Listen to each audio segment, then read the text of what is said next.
সুপ্রিয় দর্শক ও শ্রোতা মণ্ডলী, সকলকে শ্রদ্ধাপূর্ণ জয় গুরু সম্ভাষণ জানিয়ে এবং জয়তু পরম গুরু শ্রী শ্রী বাবামণি এই কথা বলে আমার আজকের ভিডিও শুরু করলাম। বন্ধুগণ, আজ আমি পরম গুরু শ্রী শ্রী বাবামণি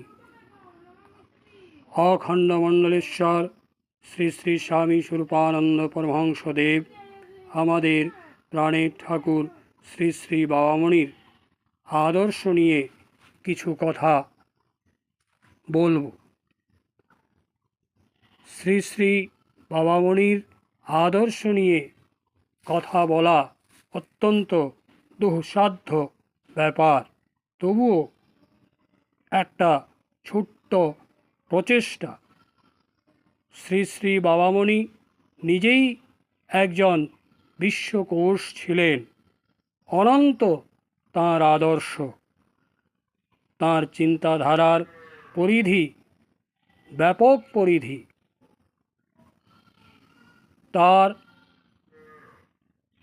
শুধু অখণ্ড সংহিতা কেন, যত গ্রন্থ রয়েছে সেটা বিবাহিতের ব্রহ্মচর্য হতে পারে, সংযম প্রচারে স্বরূপানন্দ হতে পারে, অখণ্ড আচার সংহিতা হতে পারে, মন্দারমালা, মঙ্গলমুরলী, মন্দির আদি গানের পুস্তক হতে পারে, আদর্শ ছাত্র জীবন হতে পারে, প্রতিধ্বনি মাসিক পত্রিকা হতে পারে, যে কোনো গ্রন্থ, সব কিছুই বিশ্বকোষ। কারণ তিনি নিজেই বিশ্বকোষ ছিলেন। He himself was an encyclopedia. Shri Shri বাবামণির বহু আদর্শের মধ্যে একজন অখণ্ড হিসাবে, স্বরূপানন্দ সন্তান হিসাবে যখন আমি দেখি, বহু আদর্শের মধ্যে তাঁর তিনটে প্রধান আদর্শের কথা আমার মনে পড়ে। তিনটে প্রধান আদর্শের কথা আমার মনে পড়ে। প্রথম হচ্ছে, তিনি কোনো অবস্থাতেই কারো পূজা চান না। শ্রী শ্রী বাবামণি 1370 বঙ্গাব্দে শ্রাবণ মাসে পশ্চিমবঙ্গের একটি অখণ্ডমণ্ডলীর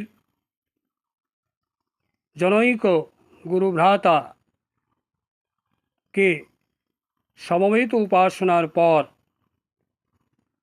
একটি পত্রে লিপিবদ্ধ করিয়াছিলেন। কলিকাতা হইতে সেই পত্র তিনি লিখিয়াছিলেন। সেই পত্রে তিনি বললেন যে সমবেত উপাসনার পরে আবার আমার প্রতিচিত্রের মধ্যে, প্রতিকৃতির মধ্যে অঞ্জলি প্রদান করার মধ্যে কোনো সার্থকতা নাই। কেন নাই সার্থকতা? কারণ তিনি সকলকে নিয়ে অখণ্ড বিগ্রহের উপাসনা করতে চান। শ্রী শ্রী বাবামণি বলিলেন, আমি পূজা প্রবর্তক গুরু নহি। সকলের ভিতরে যে পূজনীয় ভাব রয়েছে, শ্রদ্ধা ভাব রয়েছে, সেই ভাবকে, সেই ভাবধারাকে জাগরিত করিবার জন্য আমি আসিয়াছি। নিজের পূজার প্রবর্তন করিতে আমি আসি নাই। কেন তিনি নিজের পূজা চান না? কারণ শ্রী শ্রী উপাসনা প্রণালীতে তিনি বলছেন, অখণ্ড বিগ্রহকে জানিও জগতের সকল বিগ্রহের সমন্বয় বলিয়া তিনি মন্ত্রাধিপতির উপাসনা করেন। তিনি মন্ত্রাধিপতির সঙ্গে অভিন্ন, এই জন্য তিনি নিজের পূজা চান না। আমাদের সকলের ভিতরে পূজনীয় ভাবকে তিনি জাগাইতে চাহেন। মন্দিরে মন্দিরে, মঠে মঠে শ্রী শ্রী বাবামণির পূজা অবশ্যই হইত, যদি তিনি তা চাইতেন, কিন্তু পরমেশ্বরের কাছে তিনি তা চাননি। তিনি চেয়েছেন নিখিল বিশ্বের সকলের পূজা হোক, নিখিল বিশ্বের সকলের পূজা হোক। তাই তো তিনি বলছেন, আমাদের সমবেত উপাসনা বিশ্বের সকলকে নিয়ে আনন্দময় জীবনের পরিকল্পনা।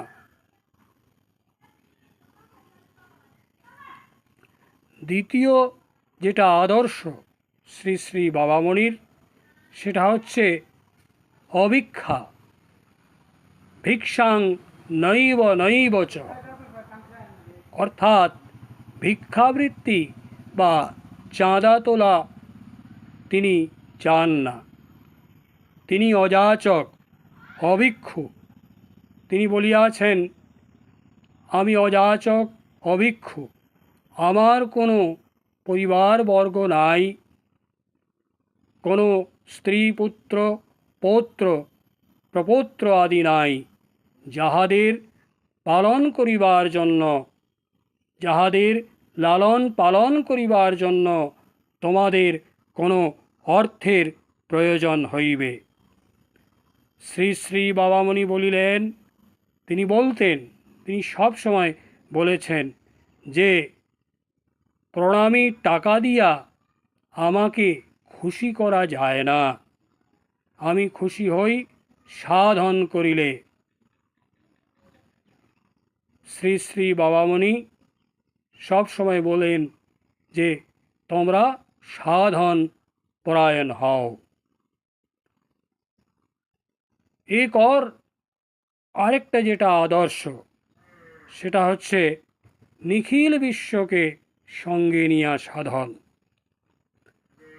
মানে তিনি একা মুক্তি লাভ করতে চান না।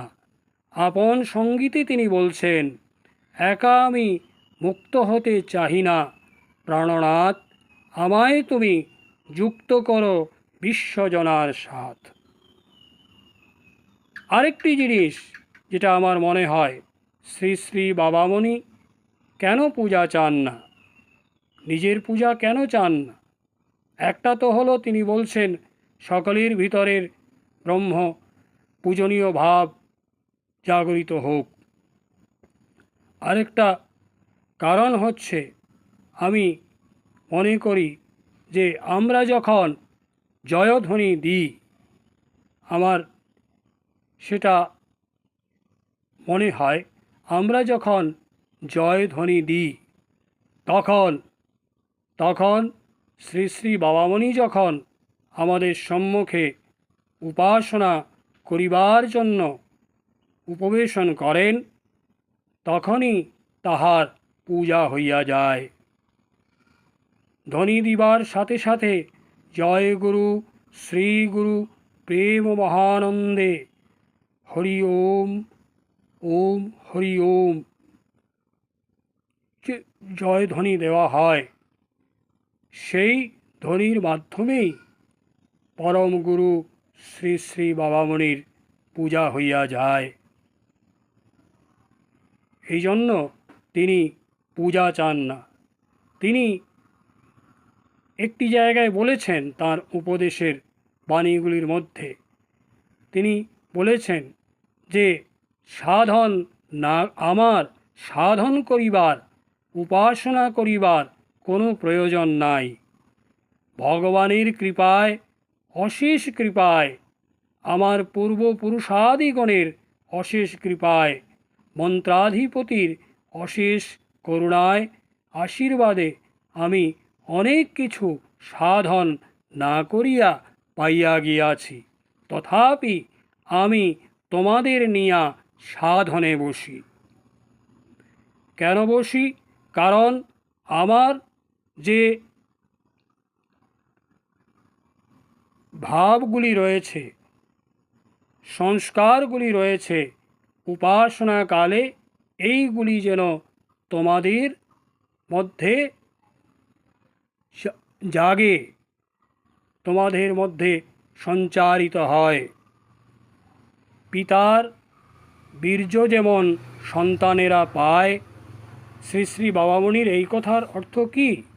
পিতার বীর্য যেমন সন্তানেরা পায়, ঠিক সেইভাবে একনিষ্ঠ গুরু সাধক যদি আমরা হই, শ্রী শ্রী বাবামণির একনিষ্ঠ অখণ্ড সাধক যদি আমরা হই, একনিষ্ঠ সন্তান যদি আমরা হই, তাহা হইলে বাবামণির সেই ব্রহ্ম বীর্য প্রত্যেকটি অখণ্ড সন্তান অর্জন করতে পারবে।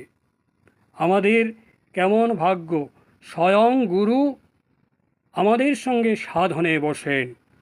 গুরু নিজে আমাদের পূজা তিনি চান না, তিনি চান আমাদের সঙ্গে সাধন করতে।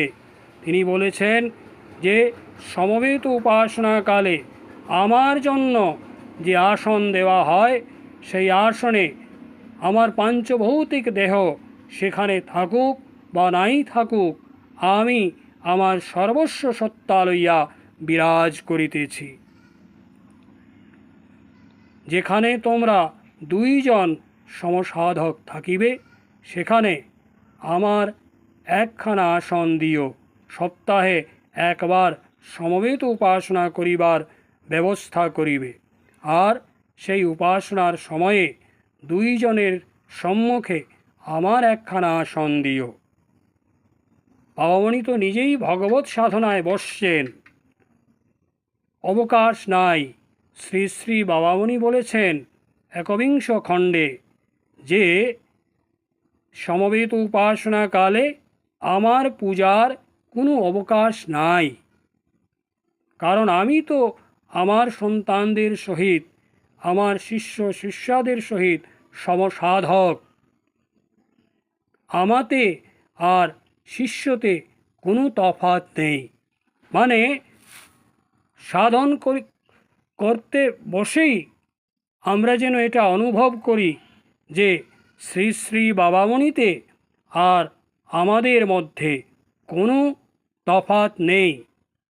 এইটা বুঝাইবার জন্য তিনি সমসাধক সেজেছেন। তিনি কি সেজেছেন? সমসাধক সেজেছেন।